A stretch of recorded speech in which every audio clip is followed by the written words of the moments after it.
Hey, everybody. Welcome to tonight's late night happy hour here. Brian Kamenetzky and Andy Kamenetzky joined tonight by Harrison Sanford.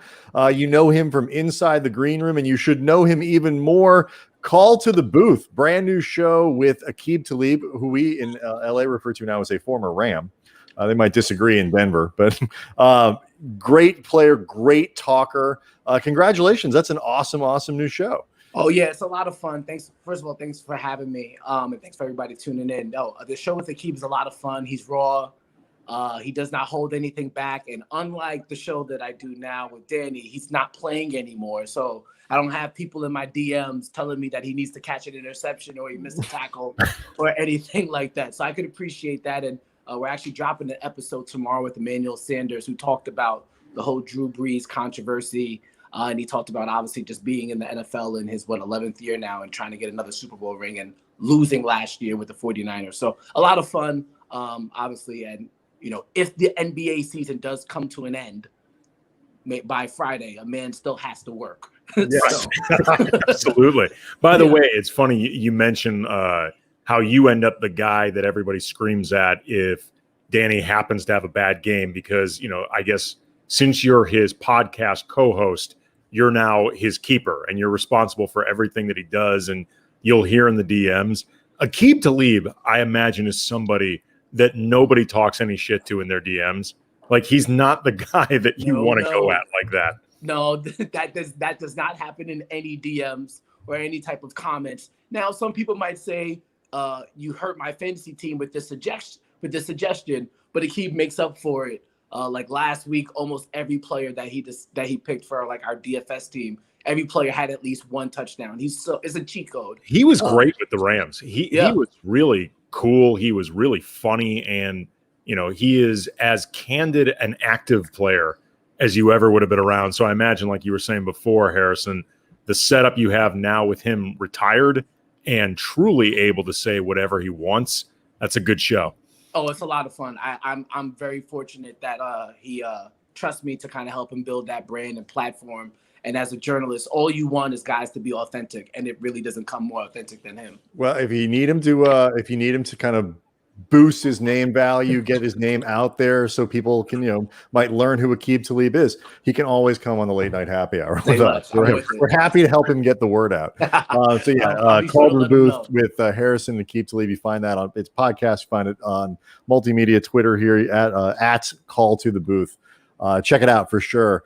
Tonight was I'm going to lean into a cliche here, guys. I hope you don't mind. Tonight was a championship game. It reminded me a lot of Game 7, 2010. It wasn't Game 7. It wasn't Lakers Celtics. It was just a Game 4. But it was that kind of intensity, that kind of grind, and it was an kind of an ugly game that the Lakers won, leaning on their defense in ways that they have all season long. Like, this is what they've been.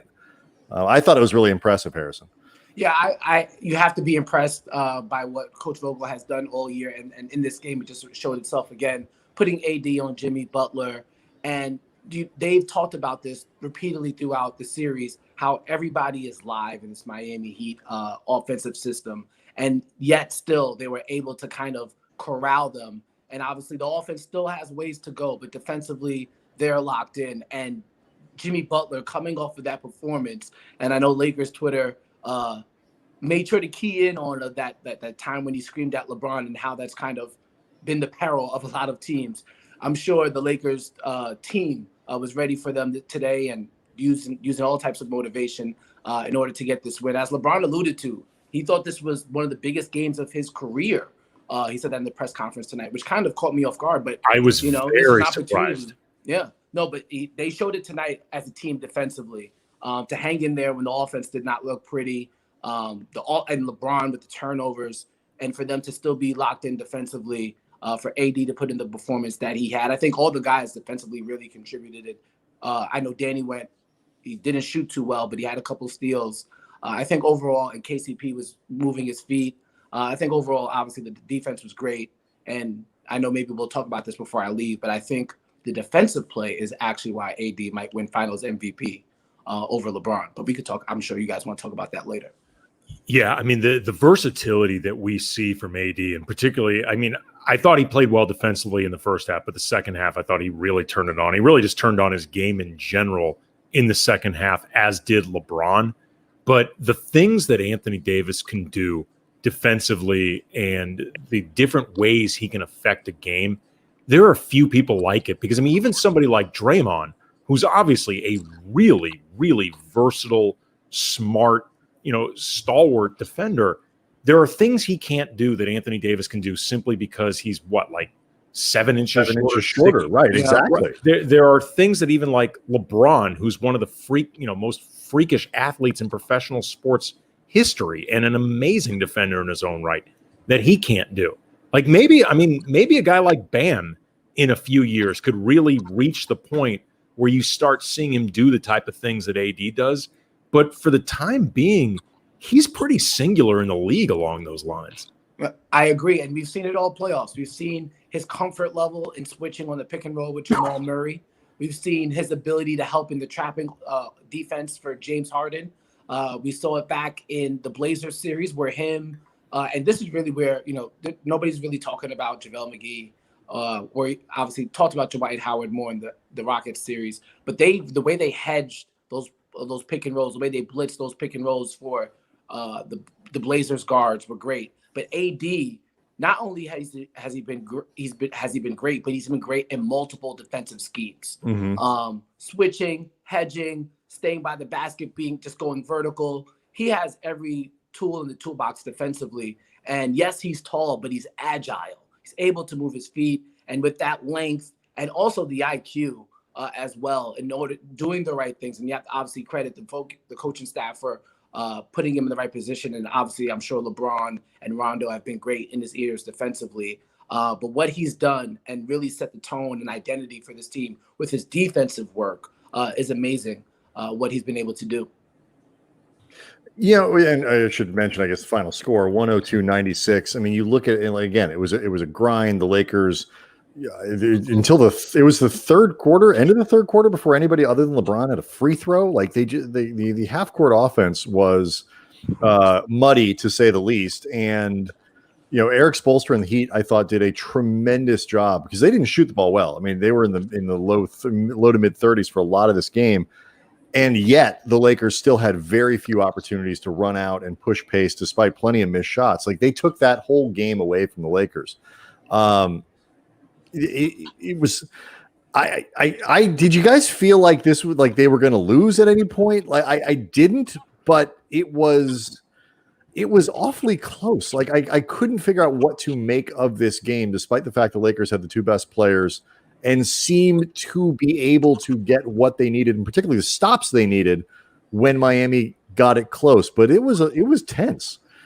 Yeah, definitely tense moments. I think for me, at least, I always thought the Lakers would win, one, because they're the better team, and two, you have to imagine at some point the turnovers would go back down to a regular amount for LeBron. There was so many lost possessions in that first half, trickling over from that Game 3 loss.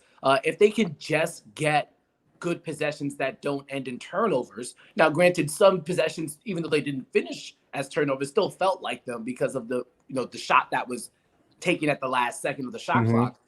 It still felt as if as long as they can get a number of plays that don't result in turnovers, eventually they would end up winning the game. I mean, we saw what happened in the end there, even when the shots didn't hit, because they were actually able to get up a shot. Here comes AD with an offensive rebound. Here comes LeBron with an offensive rebound. Here comes Rondo with an offensive rebound. And we've seen that throughout the entirety of the series. If you just get a shot up with their size, they're going to have an advantage, because sometimes a good missed shot is a good thing because it can lead to a layup. And I think somebody put out the stat on Twitter shortly after the game. I think they only missed one shot inside the paint in the second half or something along those lines in the fourth quarter. I'd have to go back and look, but their size differential, along with not turning over the ball, should be a very easy formula to capitalize on. To answer your question, Brian, did I think they were going to lose tonight, the Lakers? No. Was I concerned it could happen? Yes, if that makes sense. It does, absolutely. But that's what I'm getting at, Andy. It's like it was one of those for the Lakers. Well, it's you and I were texting back and forth, and at one point you texted to me, "This is a weird game," and I responded by saying, like, it reminds me just of the way finals games progress in general. They usually get muddier. They usually just get more mucked up. These guys are so gassed. And on top of it, they have been in this bubble since mid-July. Like, and that's a whole different mental toll. Like I was playing some armchair psychologist with LeBron, from yesterday's game where he was, pretty inexplicably out of it by his standards, especially with the carelessness with the ball. And we were starting to see that in the first half of this game. And LeBron has not been subtle about the idea that he doesn't like this bubble and he is ready to get the hell out of there.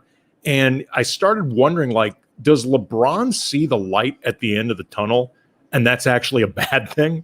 You know what I mean? Like, it's almost so close that he could be getting out of there that he can't focus on anything other than, oh my God, get me the hell out of here. Win the goddamn game. Like, win fast. Like, I wonder, Harrison, like, what do you, because for LeBron James, who has played some significant basketball games in his life, to call game 4, I should say, of a finals where his team is up 2-1, one of the most important games of his career. Let's assume that he's, take him at face value and he's telling the truth.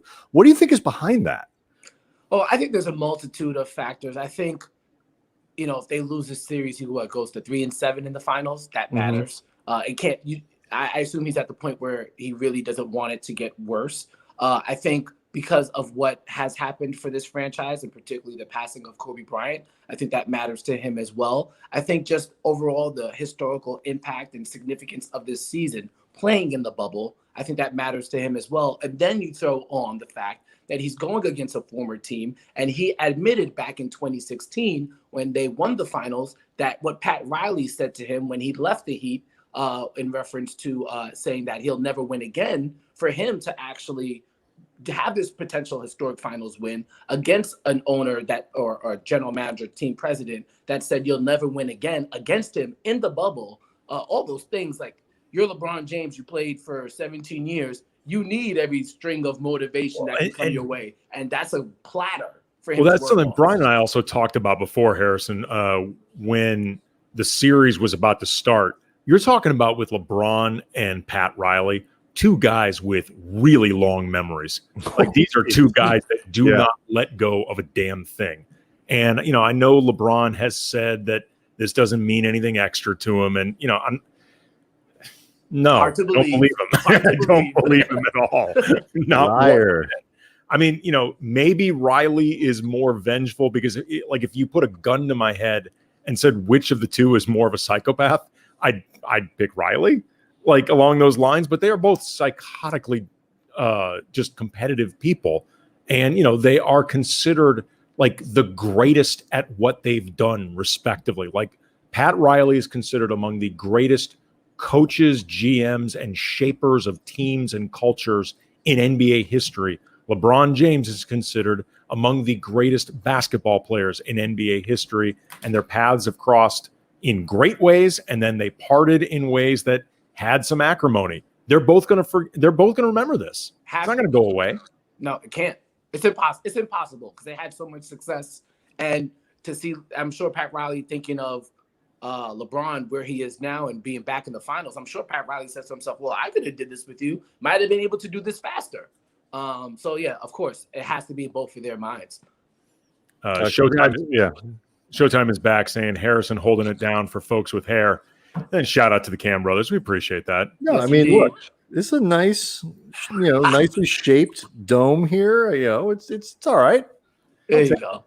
I used to have it good, Harrison. I got to tell you. Okay. I used to have it good. Oh, yeah. Oh, there he goes. Glorious hair. I cut my hair all quarantine. I've been growing it out. I'm just trying to make sure. Wait, that's grown out in I haven't picked it all out and blown it out. But yeah, I've been growing it because I don't know. How big could it get? I don't know what happens on the back end. Is it like a loaf of bread? Like you just heat it up a little bit and it just rises and proofs? I mean, it just rises and proofs and goes really wild. Funny story. If you go ahead, if you look at pictures of Danny last year in the Toronto Raptors celebration, he blew his hair out, and it was like this longer than the actual. It's a tremendous photo. It's something you'd have to see to kind of really understand. Oh, I'm jealous of anybody who can do anything even moderately interesting with their hair, except like grow it out and look like Gallagher. That's basically the only trick that I can do. The thing about AD and like the whole team's defense, like I asked Frank Vogel earlier in the playoffs, like what it means when your team like really genuinely believes in itself defensively, when their identity really is, because it's not I mean, they score points, but they're not a great, elegant offensive team, and they haven't been all year. But they're really capable of completely dominating on the other end. And like what that means for you in the playoffs. And he talked about swagger and he talked confidence and all this stuff. Tonight was the night where you saw it. Like they knew, like if they needed to hold Miami to 8 points, then that's what they were going to get. And they genuinely believed it. I thought, Harrison, that really was what came through in their confidence tonight with whoever was on the floor. Yeah, you have to give a big shout out to Frank Vogel for enforcing this mindset on the team, and LeBron for the buy-in that he had going into this training camp. And I think underrated aspect of this team, and I thought it was very cliche, and it kind of annoyed me that Danny brought this up and some of the guys brought it up in the middle early in the season. They talked about team chemistry. You're like, oh, team chemistry. Yeah, okay, whatever. But you could see how much that matters to this team specifically, because we've seen other teams not have great chemistry and not able to make it this far in the bubble. The Clippers, for example, if they had better team chemistry, who's to say they don't lose that will to going against the Nuggets? And chemistry is almost a big factor too, as well, defensively, because you got to start trusting guys. You got to start believing in guys. You have to start to say, hey, I don't have the lateral quickness for this guy, or I don't have the strength for this guy, or these guards for Houston, if you're JaVale McGee, I can't keep up with them. Markieff, take my minutes. It's all good. Or if you're Dwight, or in another sense, if you're Dwight Howard, like, oh, I'm not ready for this series, but I'll be ready for Jokic. If JaVale McGee says, oh, Dwight's the stronger guy, he's better for Jokic than I am. If they don't have team chemistry, it doesn't matter. But they have great team chemistry. So allowing these defensive alterations per series or per game really trickles down to, one, the knowledge of the coaching staff and the players, and two, the integrity that the guys have, and three, just the bond that they were able to create dating back from when they were in Vegas, off to China, and then obviously during this whole madness of what's been an NBA season.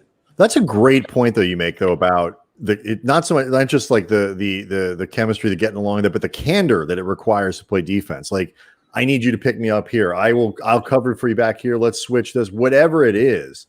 Like that's something that I haven't, Andy, heard emphasized in that way, and it's a great point.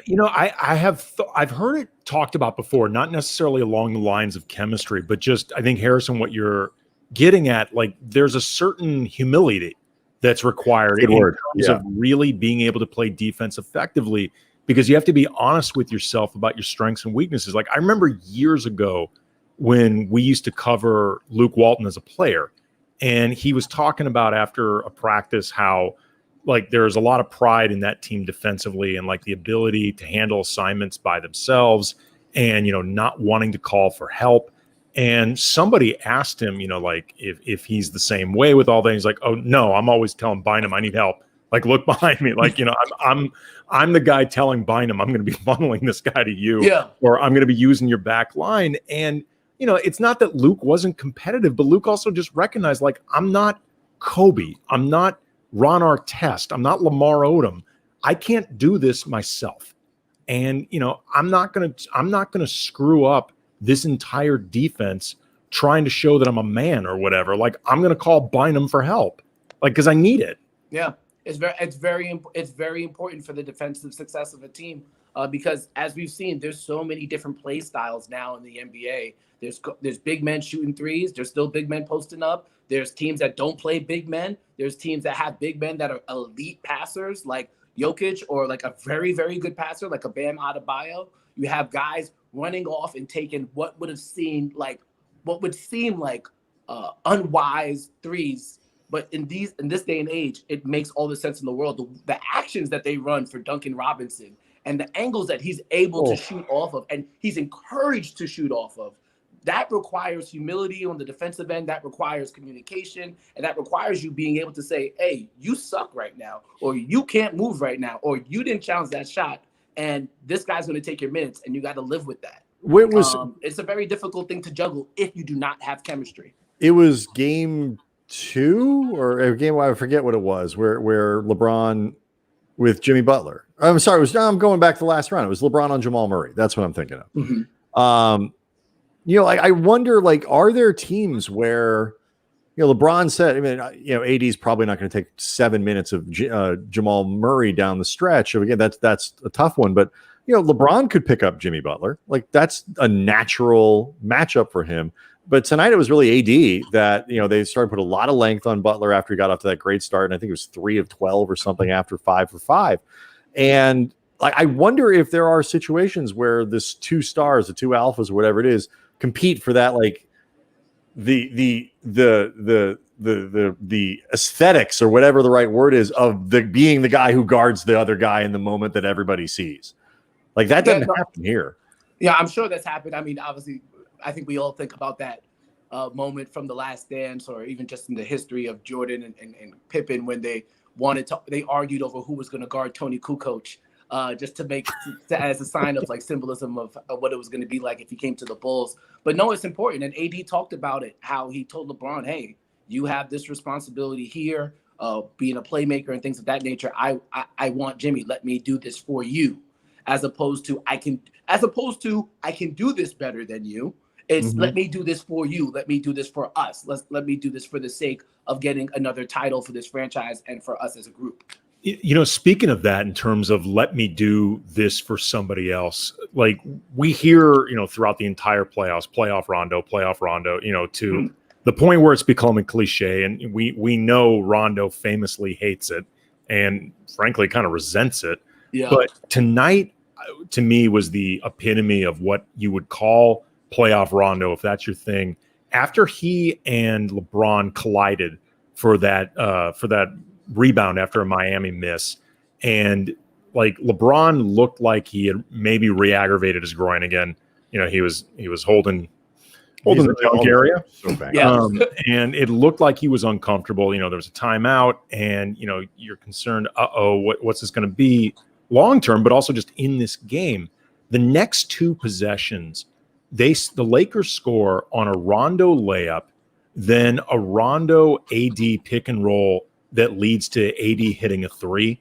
And I don't think LeBron touched the ball on either possession in crunch time. Crazy. And A, it's crazy. B, it again, epitomize of the playoff Rondo, if that's something you believe in. But also, too, it's the idea of let me do this for you, even if it's not spoken that way. That's literally Rondo taking that responsibility off LeBron's shoulders in a moment where LeBron may not have been entirely physically up to it, but he's also he's the guy that can do it. He's the only other guy in this team that can do that. That was his first field goal of the game when he goes in for that layup at the end. I mean, the rebounds, I'm not saying he didn't do anything useful up to that point, but that was his first bucket, Harrison, and it came then. I mean, it's wild because as you guys have monitored the sentiment among fans, I remember it like it was almost yesterday. It's been a long time since then. But back in, I think that game was Christmas Day, where Frank Vogel elected to play Rondo to finish the game on the court with LeBron. And almost every Laker fan, almost every basketball aficionado would say it doesn't make any sense to have LeBron and Rondo on the floor at the same time. Why would you do that? And look at how the tables have turned in the playoffs. It almost feels like it's a necessity because of what Rondo can add from an IQ standpoint, playmaking standpoint, and things of that nature. It's gone from basically let's bury Rondo under a statue to let's build Rondo one for himself. I mean, that's basically where it's. But I mean, it's not like it wasn't deserved. I mean, he was a negative player by a lot. Yeah, in the regular season, it wasn't even close. It was by a lot in the regular season, but this is another thing. I know we're going to let you go here in a second here, but this is where I think you really have to give Vogel a lot of credit. It's the step-by-step building of what this team has been able to do. And I do not think they're going to blow a 3-1 lead. And I don't think anybody thinks they're going to blow a 3-1 lead. In terms of building the defensive culture, layer by layer by layer, in terms of building a supporting cast around AD and LeBron, where you can start Dwight in the first half, yank him, put in Morris in the second. You can start JaVale. You can all these things, and everybody kind of knows their place, and I get why. But they've built to this point to have the flexibility, to have the versatility that they have, and that's a Vogel thing. And I am one of the things that makes me happy about this series, Harrison, is he's kind of getting a little bit of shine that he wasn't throughout the year. Yeah, and I think during the season, it's hard to see during the regular season. It was hard to see that because, me as an observer, hey, do you have a 5 that you're going to close the game with every time? It always felt like it was different. Like, hey, why isn't this guy getting consistent minutes in this moment? And I know, everybody's wondering, why doesn't Caruso get so many minutes? But there's value to almost everybody who you think could play in playoff games, getting minutes, getting moments to play during the regular season. There's value to just keeping a guy like JaVale McGee engaged throughout the course of the regular season. Even if you don't know if he fits for every playoff series, you need him to be engaged. You need him to, and in order to be engaged, you got to respect that man. You got to give him his minutes. And I think all that trickled down to the moment that we're at now. The fact that they were able to juggle everything and have the level, some like inconsistencies with the rotation and still get the #1 seed while doing that, it's pretty damn good. But for them to get to that point and then now being able to say, hey, you played minutes in this moment, you played minutes in these moments, you played minutes with this guy, you played minutes with this guy. Yeah, you might not have had the most consistent moments that maybe another team would have had. You have so much experience with the multitude of lineups and playing styles.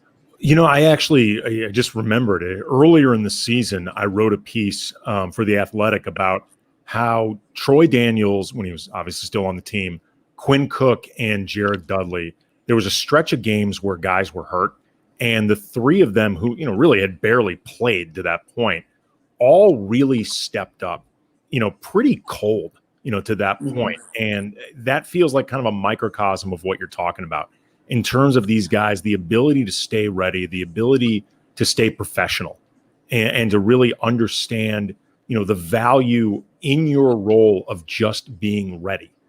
Because readiness by definition means, a surprise factor. Yeah. Like you're being, it's like the same reason you buy insurance. You don't know if you'll ever truly need it in a tangible way, but you still go out and renew it every year. Why? Yes. Because you need to make sure you have it. Yeah. No, and all of these guys have been like a basketball version of insurance. Like I can't think of a time this season where anybody has really needed to step up and they just have seemed unready.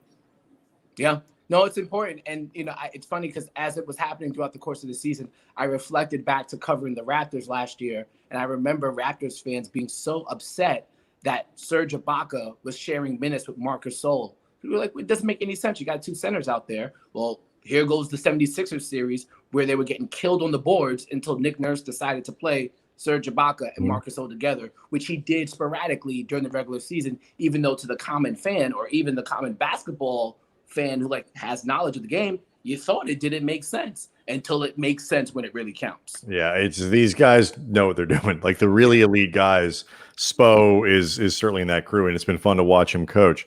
Harrison Sanford is the host of Inside the Green Room. Call to the Booth. New show with Aqib Talib. You know how we feel about web content, Harrison. So we're all on board with that, dude. Thanks. I know it's extremely busy right now. Thanks for giving us a little time, and we'll talk to you soon. Thanks, guys. I appreciate it, brother. Thank you very much. Thank you. No problem. Thank you, guys. Have a good night. You too.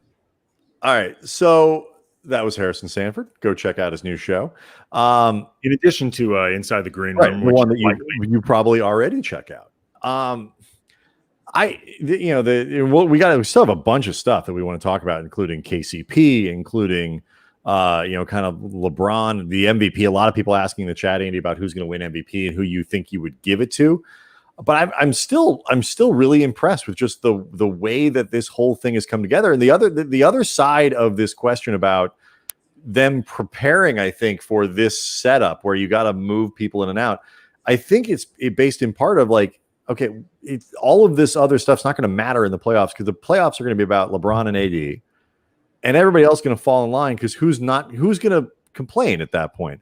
But I do give the Lakers some credit, and I think it was intentional in that they found a lot of guys who are kind of used to this sort of thing. Yeah. I mean, we talked earlier with Harrison about JaVale McGee, and, he's gone from starting to coming off the bench to getting a lot of DNP CDs, and he is still a really enthusiastic guy on the bench. And I think some of that is just JaVale has matured a lot over the years, and he's a good guy, and he just wants to win championships, and he wants to be a good teammate. But also he had this role in Golden State. Exactly. Where he won championships. Quinn Cook, who has barely played in the playoffs, but he is, we are in that locker room, back when locker rooms existed. They love him in there. He is a really popular guy in that locker room. And it is in part because he has an amazing attitude. And he really, really wants to win. Like, if you ever talk with Quinn Cook after a game, I guarantee winning, just the word winning, will come up multiple times. Mm-hmm. He cares a lot about that. And he is also somebody that has gone from, starting in the playoffs, when he's needed to fill in, I believe, for Steph Curry, to not playing at all. And he's good with it. I mean, he joined this team having to know that's going to be your role. Yeah. Or at least there's a good possibility that's going to be your role. And he wanted that because he saw the opportunity to get another championship. Yeah, but it's like, and then, somebody like Dwight. Like, Dwight is literally and look, he played great, but, in the playoffs, he's had moments, there's no question. But at the same time, it's not been a Dwight Howard playoffs, by any stretch of the imagination. But, you go back to the regular season, like, he's not going to be able to complain about stuff because he knows, like, he's on his last leg. So this is last chance saloon for him. So regardless of the reasoning, whether it's JaVale, who's done it and that's his role and he gets it and understands, somebody like Avery Bradley, who's in, somebody in the lineup, the guard rotations change. Alex Caruso's just he's not a person who is going to cause trouble over his minutes. That he's just not built that way. Doesn't really have, doesn't have the gravitas yet, but it's just not him. Like, they just have a bunch of guys who are well suited to the roles they play, whether on accident or I think actually an underrated part of Rob Pelinka's design for this team. I mean, no roster has ever created 100%, technically and with, like, you get lucky with certain things, but I don't think this was something they weren't aware of when they were putting it together. Yeah, I mean, even somebody like Kuzma, for example, he hasn't. I want to preface what I'm about to say to make it clear. He has not been complaining at all, like not one iota. That being said, it's pretty clear that he would like a role. He would prefer a role where an offense is built more around him, and where he had more opportunities. Because I think, as much as Kuzma's really, I think, admirably trying to become more of a well-rounded player. If anything, he's been better in these playoffs. Defensively tonight, he played a great game defensively. Yes, he did. Like everybody else on the team. Yes, he did. And defensively in the playoffs, he's been much stronger than offensively, which is certainly not the way the season began. But all things being equal, especially as a young player who's still looking for his first big contract, numbers often dictate that stuff. Mm-hmm. And he understands that not being in the position to put up those type of numbers could affect his finances, but he doesn't complain at all. He gets it. Like, he understands it. Yeah. I'm sorry, I didn't mean to interrupt you, but like, two things about that I think. First is, I do think on some level he's smart enough to understand that showing this kind of versatility, everybody already believes he can score, or at least the people who believe he's a scorer believe. I'm not sure he's the type of dominant, scorer that he thinks he is, but he clearly can put the ball in the basket. And I think he's aware that showing the rest of his game like this, making the right pass, in combination with all of these other skills, is actually going to help him, when the time comes. I also wonder, and I don't mean this in a negative way, I wonder if he really does see himself as somebody who's going to be here for a long time. And if the answer is no, and look, the Lakers are going to go into the offseason with Danny Green's $15 million as a potential thing as salary ballast that you can use if they decide that, for whatever reason, if they decide they want to make a move, he's one of the few guys with a contract that's movable for somebody who makes any money. And then the other marketable guy is Kuzma. I mean, they're not trading Caruso. They're not going to do that kind of stuff. And so Kuzma has some marketability. Who has some redundancy with the team's two best players. Right. There's never going to be an opportunity with AD and LeBron here for Kuzma to be what he really is naturally suited to be. And so if Kuz thinks that he might be out the door, if not this offseason, the next, whenever it is, this could be his best chance to get a ring. Like, he's here now and he can do this now. He can help himself. He can help his career, and he can just play hard and get a ring now and go be Kyle Kuzma, the frontline scorer somewhere else in a couple of years. Like, I don't think Kuzma is unaware of any of this stuff. And again, it's not a negative. I'm aware of it, and I'm not him. Yeah. And I think he gets it. I mean, look, he was once part of a young core that was being heavily marketed. I mean, however genuine or disingenuously you want to say it, looking back on it, but he was part of a young core that was being heavily marketed by this team as the foundation for a future. And he's literally the only guy that wasn't traded. Mm-hmm. He's the only guy that was not either traded for Anthony Davis or moved to create cap space to eventually bring in LeBron. And at the time they thought Paul George, but eventually Anthony Davis, having that type of space, or let go like Julius Randle. I mean, like, literally that entire young core of, to be fair to the Lakers and to give them credit in terms of their process, they drafted really well. Yeah. They did a really good job drafting, whether in the lottery, whether at the back of the first round, whether in the second round. The Lakers did a terrific job. Yeah, I mean, say what you want. I mean, D'Angelo Russell, disappointment. He doesn't suck. I mean, he's a good player. No, D'Angelo Russell managed to get a max contract. Right. And that's the Porzingis year, correct? Like, other than drafting Porzingis, like, yes, the guy,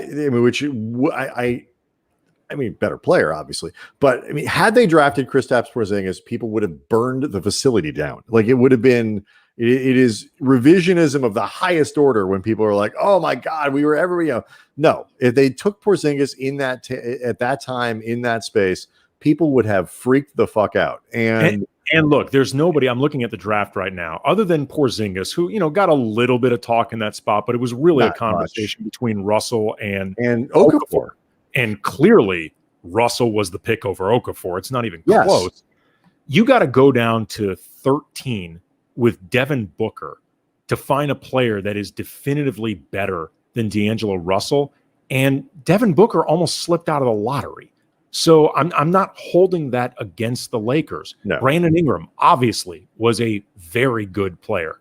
Julius Randle, if nothing else, is a quality. He's a good player. I mean, I don't have that draft in front of me, but are there guys they could have taken that are better players than Randle? I'm sure somewhere in that, they took him 7th, correct? Like, yes, somewhere in that, not many, too many. But like, I always look at that range, like 3 or 4 or 5 guys behind, because if you get to like 10 guys behind, it's like everybody, Next guy, I'm looking right now, the next guy behind Randle that you could look at and say could be definitively better than Randle is Zach LaVine at 13.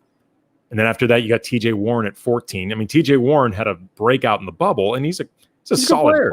He's a good player. But here's the thing. It's like, it's not. And this is where, I mean, look, and the Lakers this offseason have to either, assuming they keep the pick, like, this is important in this sense.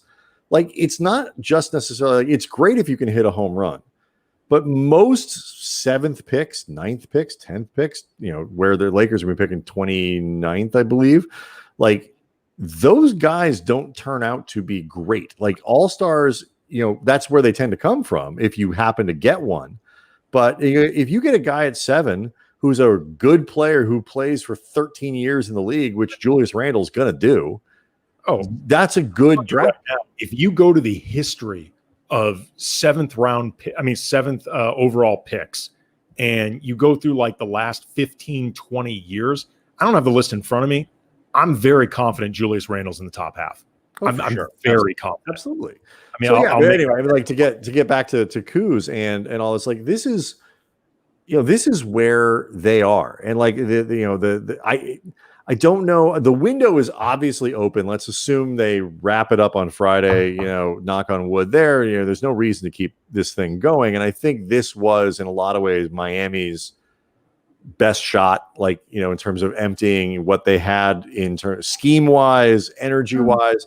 They're not going to give up. I'm not saying they're going to give up, but I'm saying like this was one of those like they're not going to win. They're also not going to win 3 in a row against. They're not going to win 3 in a row. I could picture them winning Game 5. Sure, I can't. I still can. I can too. Especially depending on how the Lakers come out, and depending if Dragic can manage to get himself through again. I can't imagine him playing effectively. I just can't. That is such a painful injury. It is a really painful injury, but maybe if he can just give them 15 minutes that are 20% better than. Yeah, I get that, but I also feel like every time you add a presence like that, I think Bam's presence in Game 4 helped lock the Lakers back in. Sure. And so I think if you bring in Dragic, that elevates, and there is just, LeBron. If LeBron is LeBron wants this thing to be over on Friday because I think they're running out of legs too. I think that's part of it. Like everybody's tired. You talked about that earlier in the show, but I think also LeBron realizes like, yeah, I'm getting tired. AD's getting tired. We're leaving shots short. We're doing a lot of that stuff, and you don't want to let them maybe non-fatigue you or whatever. And a better way of saying that would be get it done. Like to quote the great philosopher Murtaugh, I'm getting too old for this shit. Yeah, exactly. Like LeBron right now. There's no need for a Game 6 or Game 7. Absolutely not. So I suspect like that's where like the window is open for this pairing, but what you put around them is very flexible. And so, it doesn't have to be Kyle Kuzma, and it doesn't have to be Danny Green. It doesn't have to be Dwight Howard or JaVale McGee. Like they're going to have a lot of flexibility in who I think the team actually could look very similar next year just because of the way that they are against the cap and so on. But there'll be some tweaks. And what we've learned this year is that Vogel can wrap guys in and out. And really, in the end, as long as you find enough dudes who can do what LeBron and AD need them to do, it doesn't matter who they are. Speaking of that, wrapping guys in and out, just because we've both talked a lot about how we think on balance, Frank Vogel's done a really good job coaching throughout these playoffs. That decision to start the second half with Markieff Morris as opposed to Dwight Howard, it's another really good decision and one that wasn't really surprising just because it's interesting. Bam is not a three-point threat, but in his own right, he's actually kind of a floor stretcher because he can play from the high post as a facilitator, as a driver. Like he reminds me a lot of the way pick and roll action. Yeah, he reminds me in some ways of, but more dynamic, of how the Warriors used to use Andrew Bogut.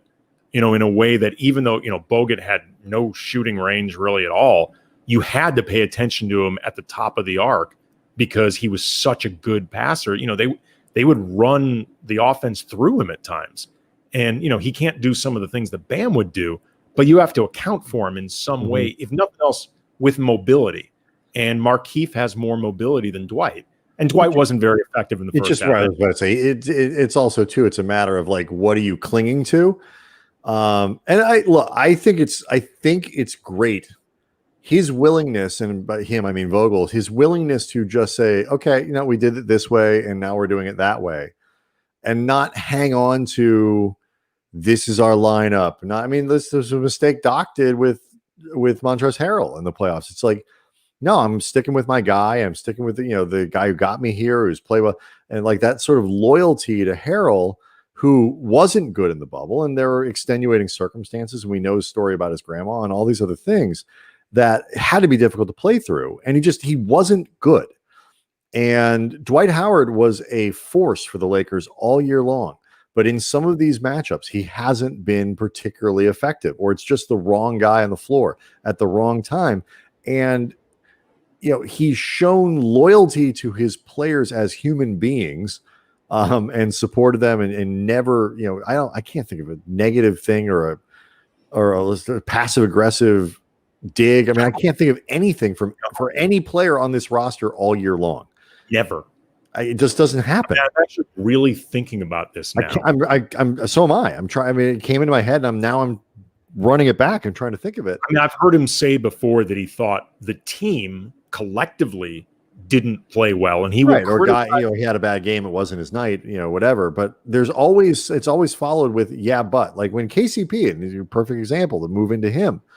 When KCP sucked at the beginning of the year, all Frank Vogel would talk about was how his defense and energy were impactful and made the team better. And, he was shooting like 13% from the floor for the first 10 games or whatever it was. And you never heard anything about how, he's going to have to pick it up if he wants to stay on the floor. Like, we need more production from the never. It was always, but his defense, you guys are focusing on the wrong thing. His defense is great. His energy is great. He makes us better. And since the first 8 or 9, 10 games, whatever it was, KCP has been very quietly one of the most consistent players on the team and has had a consistently solid impact in the playoffs, even after 2 finals games in a row where he shot the ball horribly. Yeah. And, when you and I were talking about what we wanted to get into tonight, like beyond the way KCP played tonight, and, I joked on Twitter that Mana is now known as KCP from heaven. Referencing the old Rob Pelinka quote at the introductory press conference of KCP when he was described as Mana from heaven, which, even tonight, a little bit of an overstatement. A little bit of an overstatement. But KCP, I'm really happy to see have games like this because that guy is so easy to root for. And you can see why his teammates got his back and really, really like him. Because he plays so damn hard on every possession. Like any mistake, even earlier seasons where, the swings with KCP could be just maddening. And I mean, there are times when just the decision-making and certain things you do on the court, it's like, what the F, man? Like, what are you doing? But you can never fault the guy's effort. And when you see it this year really come together, I think in part because a lot of what he does is more simplified now and his role is so clear and he's so confident playing with AD and with LeBron. He's never in charge of generating his own offense anymore. Although he did a really, really good job tonight, though, setting up AD. And, he's had a few instances in these playoffs where he's actually been a much better playmaker than, at times I've been confident he could do. But he's an easy guy to root for, and it's really fun to see him have these games. Because like you said earlier, Brian, earlier in the season, he was getting beat up to hell by fans. And that's hard. And with some cause, but like part of it is too, it's like you do have these memories. I mean, he is to some degree a kind of a less is more player, particularly offensively. You don't want him to be a featured player offensively. You want him shooting open threes and whatever. And like to his credit, like his coming into the season, there was a lot of question as to whether or not KCP which guy was he? The guy who shot very well from 3 in his first season in LA, not so well after that. Like historically, no. Or is he a guy who, can knock down that shot? And, the Lakers 3-point shooting has not been a great all this season, but, he's been good enough. He's been, he's come through that way. And like you said, he's so integral. He's like Danny Green in that way. Green's been a really, I think overall kind of a disappointment shooting the ball. Although I think for people who are paying attention, I wrote about this before the season started for The Athletic. Like there was, what he did last year in Toronto was way high end for his career. Yes. And a lot of what you were like, which guy were you going to get who, the guy that San Antonio was probably happy to unload to Toronto because he hadn't been all that good for them for the couple years before that, or the guy that was in Toronto. And the answer was closer to the San Antonio version. But he's still so valuable for some of the other things that he can do for a team with a strong defensive culture because he doesn't make mistakes and he's always going to make the right rotation. He's always going to call out the right thing. He can guard a few different types of people. And, even when he has been playing relatively poorly, his overall impact on the team is still positive because he doesn't fuck up shit. No, KCP has cut down on the amount of stuff that he fucks up. We were talking about this actually before the show began. KCP's improvement just as a decision maker this season has really been notable. And it's part of the reason why I think he can be kept on the floor even on nights where his shot isn't falling, similar to what you were talking about with Danny. And, Danny has had, I think, he's definitely had more of a disappointing season in terms of that shooting. But you watch Danny on the floor, he does not make a lot of mistakes, man. Like not, whether in real time or I'll rewind him sometime. Like it's a lot like Caruso. Part of what's helped Caruso build out the role that he has now, he doesn't make a lot of mistakes. I mean, like, and Danny Green will do some things that are goofy. Like, tonight he, put the ball on the floor and he kind of got in no man's land, turned the ball over, try to throw the ball back out and turn it over. Like there were some bad plays in there. And I think he's hurt, like we talked about with Harrison. But I mean, I think with KCP too, what really helps is the decisions get better because the decision tree is smaller. When they were struggling and, everybody's hurt and Kentavious Caldwell-Pope is like a featured member of your offense, he's making more choices. He's making more decisions. Now you're working with Anthony Davis and LeBron James. It's much more binary. You just, you need to be here. You either shoot, you pump, you put the ball on the floor, whatever. And, the paths to making the extra pass, the extra look, it's just easier. I mean, this is the impact that having two guys who are that good. And it's not just KCP that phenomenon works for. It's Caruso, it's Kuzma. It's like Avery Bradley, I think, particularly thrived, with in understanding where the holes come and the opportunities come when you play with guys that good. So I mean, I think it's great. I mean, like he's the kind of guy that you could plug in on this team if he's not, doesn't need to be paid, 13, 14 million a year. If he's willing to take with the Lakers, he could be here for another. And we joke about it, but like he could really genuinely be here now for another half decade. Oh yeah, his final season as a Laker, he'll be Bronny's teammate, and they'll both be Clutch clients. And by that point, because we've talked about KCP's salary as he was for a while the Clutch mole in bringing in eventually bringing in LeBron and reporting things to Rich Paul that would get turned around. Clutch had a really good night tonight. Clutch did have a good night tonight. They've actually had a good offseason. They signed Gary Trent Jr., one of the bubble breakout guys. We've already had a couple questions in the Periscope whether or not the Lakers could go after Gary Trent. I recognize that Clutch has a very good presence inside the Laker franchise. No, Gary Trent's looking to get paid, and Rich Paul's not going to talk him out of his first big contract to help LeBron get another ring. That's not going to happen. They're not going, nor should it. That's not going to be the case. But yeah, I mean, KCP, he will be Bronny's teammate. At that point, he will be on a veteran's minimum, perhaps getting set up for like a Udonis Haslem type role with the organization after his career ends, and everybody will be happy. This occurred to me because, LeBron, 35 years old, and I saw it was either on Twitter, somebody made a reference to Bronny. Like, Tyler Hero's 20. Like theoretically, if you match the ages up right, like couldn't Tyler Hero and Bronny be like college teammates? Or like, could you have would it work where like Bronny would be a freshman when Hero was like a senior or something like that? Or if, at worst, it's off by a year. Like that's got to be absolutely crazy if you're LeBron to kind of like you put that in perspective, like to think about a guy who could like you're playing with guys against guys like Horton Tucker is 19, absolutely could be Bronny's teammate. Well, remember That's got to be weird. Well, remember last year LeBron talked about how, and I don't think he meant this as a total negative in terms of guys like BI and Lonzo and Josh Harden, even Kuzma, the young guys, Zubats, the young guys who were on the team last year. But in terms of relating to them, he said those guys are closer to Bronny's age than mine. Like they have more in common with my teenage son than they have with me. And I remember the final season that Phil coached with the Lakers, and that was when he came back for that 2011 season.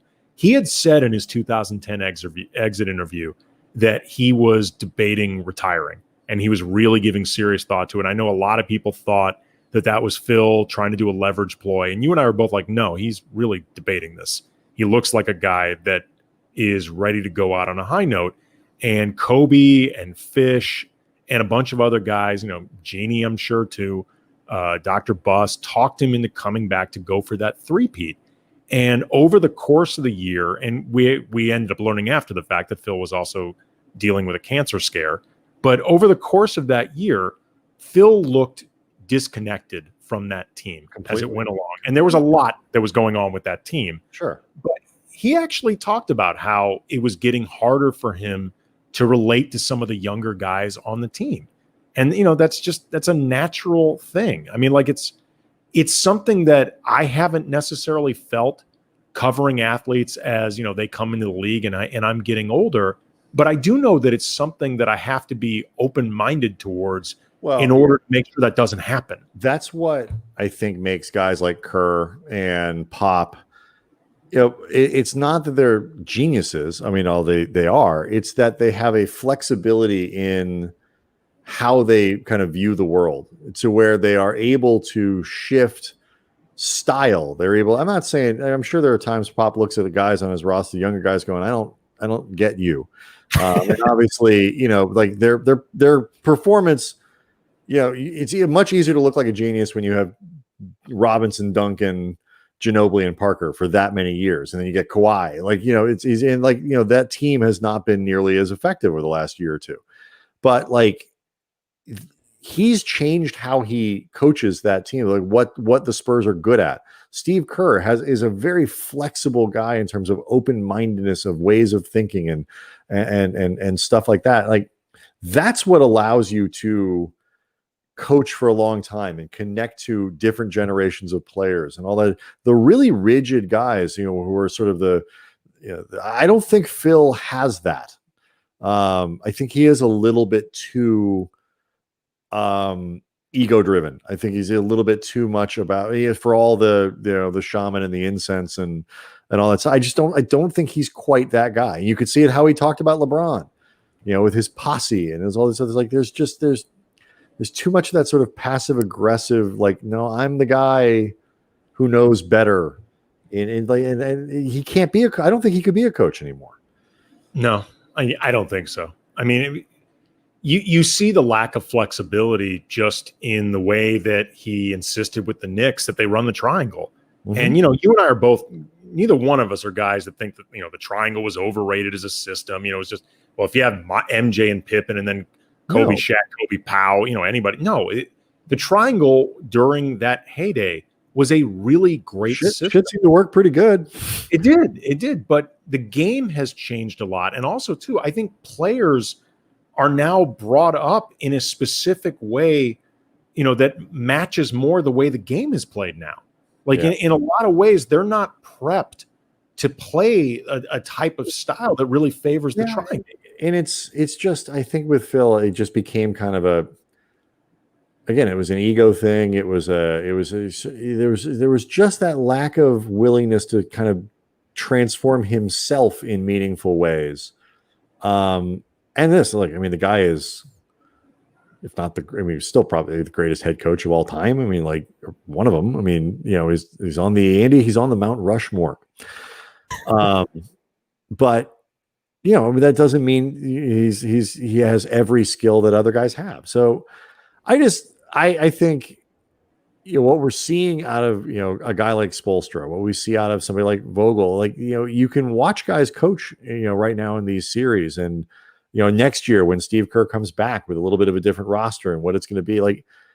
The game, people are concerned about ratings and this and that, whatever. The game itself, I think, is in an interesting spot where you've got a ton of really good up and coming young players. You've got older guys who are, still very good, in their prime or prime-ish years. I mean, it's going to be competitive again. Whatever next season looks like, it's going to be competitive again. And, the Lakers are going to have a chance to presumably defend a title, in a meaningful way.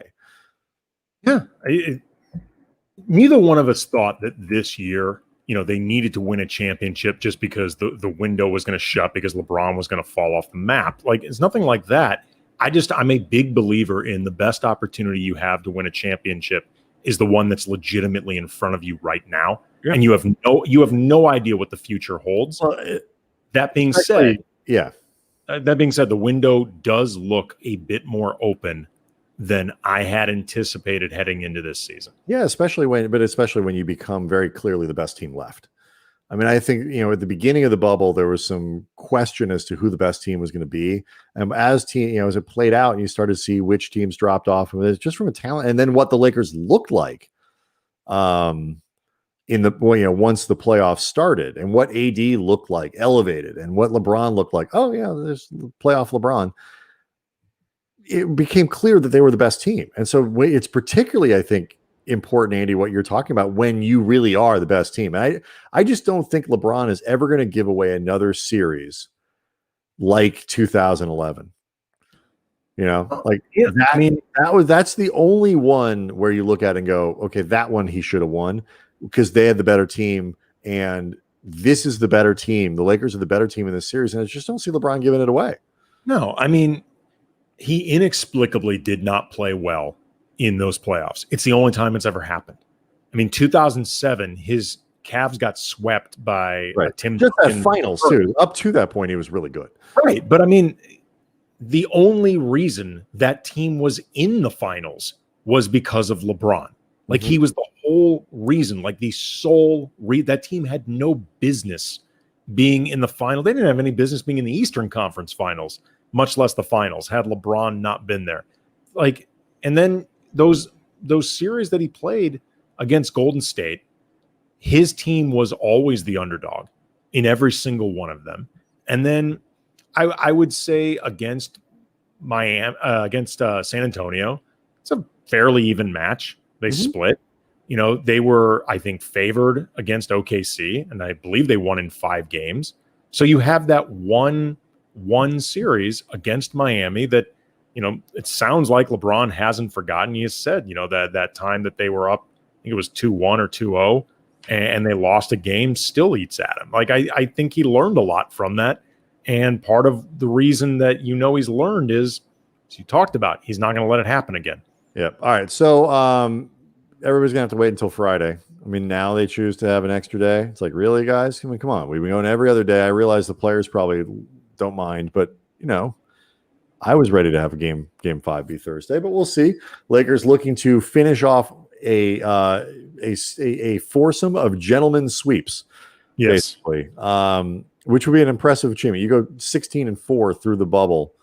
I'd be impressed. Pretty damn good. Great lineup of guests for the rest of the week. Tomorrow night, Steve Mason's going to join us. Thursday, Wazny Lambre is going to, and then Friday I think we'll have Clinton Yates. So just a great lineup of dudes. And next week, very excited to welcome back Gustavo Arellano, who's going to be talking voting and tortillas, because he's got a tortilla tournament that he's like two things that we both care a lot about. Rest in peace, Eddie Van Halen. Rest in peace, Johnny Nash, the great reggae legend, also died today. A tough day in music, but Eddie Van Halen, obviously an LA guy through and through. Yep, absolutely. And he'd been battling cancer for a long time, but I mean that was one that you could just see over social media hit a lot of people pretty hard. Yeah. So thanks, John. I appreciate the kind words about the show. Thanks, Jester Guru, for that as well.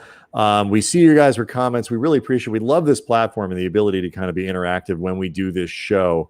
Do download the podcast. So if you ever miss an episode and you can't watch the replay, whether Facebook or on YouTube, you can always download and the podcast, review it, rate it. It's actually kind of helpful for us. If you do, we'd appreciate it. And yeah, that's about it. Steve Mason coming up tomorrow night. Thanks, everybody. See you tomorrow. Dank u, Nederland.